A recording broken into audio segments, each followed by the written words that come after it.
দেশ ও দেশের বাইরে থেকে যে যেখান থেকে দেখছেন সকলকে প্রতিদিন আশাশুনি সংবাদের পক্ষ থেকে শুভেচ্ছা জানাচ্ছি। আপনারা দেখছেন আশাশুনির বটদলের গলডাঙ্গা গ্রামের অসহায় প্রতিবন্ধী খায়রুল। আপনারা সবাই তাকে চেনেন।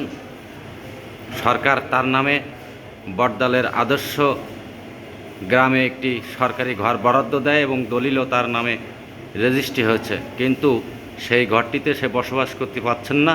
বটদল গ্রামের প্রভাবশালী হাসমত সেই ঘরটি জোর করে দখল করে নিয়ে সে ঘরটি তালা দিয়ে দিয়েছে এবং হাসমতের বোনের নামে একটি ঘর বরাদ্দ হয়, সেই ঘরটি বিক্রি করে অসহায় প্রতিবন্ধী খায়রুলের সেই ঘরে তার বোনকে তুলে দেওয়ার চেষ্টা করছে।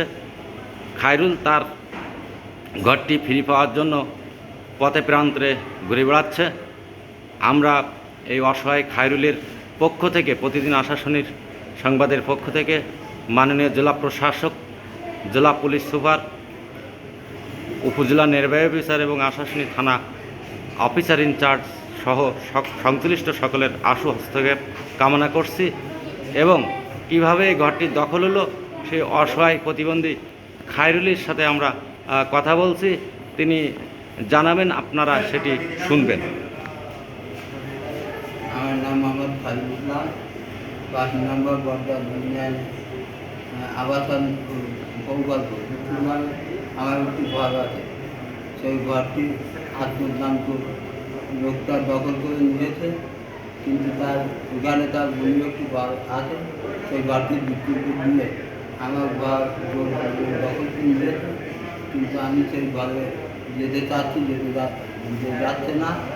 এখন আপনাদের কাছে আমার আকুল আবেদন, যাতে করে আমি অসহায় প্রতিবন্ধী মানুষ, আমার বউ ছেলে মেয়ে নিয়ে আমি সেখানে বসবাস করতে পারি, এটাই ভাবে।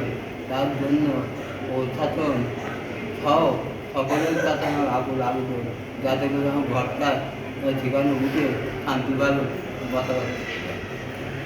পাশে কে? পাশে আমার বাড়ি আছে। এ পাশে আমার ছেলে।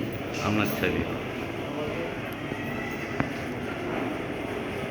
প্রিয় দর্শকবৃন্দ, আপনারা এতক্ষণ শুনছিলেন অসহায় প্রতিবন্ধী খায়রুল বলছিলেন যে তার নামে বটদল গুচ্ছ গ্রাম, বটদল আদর্শ গ্রামে একটি সরকারি ঘর বরাদ্দ হয়েছিল, কিন্তু সেই ঘরটিতে তিনি বসবাস করতে পারছেন না।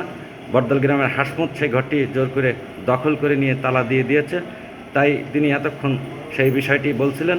তিনি জানাচ্ছিলেন যে উপজেলা প্রশাসন সহ সংশ্লিষ্ট কর্তৃপক্ষ যেন দ্রুত বিষয়টি ব্যবস্থা নিয়ে তার পরিজনকে নিয়ে সেই ঘরে তিনি উঠতে পারেন এবং বসবাস করতে পারেন, সেই ব্যবস্থা করার জন্য। তো সকলে প্রতিদিন আশাশুনি সংবাদের সাথে সংযুক্ত থাকুন। লাইক, শেয়ার ও কমেন্ট করে অন্যায়কে অন্যায় বলুন, ন্যায়কে ন্যায় বলুন এবং সকলের আগে 24 ঘন্টায় ঘটে যাওয়া সকল সংবাদ দেখতে থাকুন। MM সাহেব আলী, প্রতিদিন আশাশুনি সংবাদ।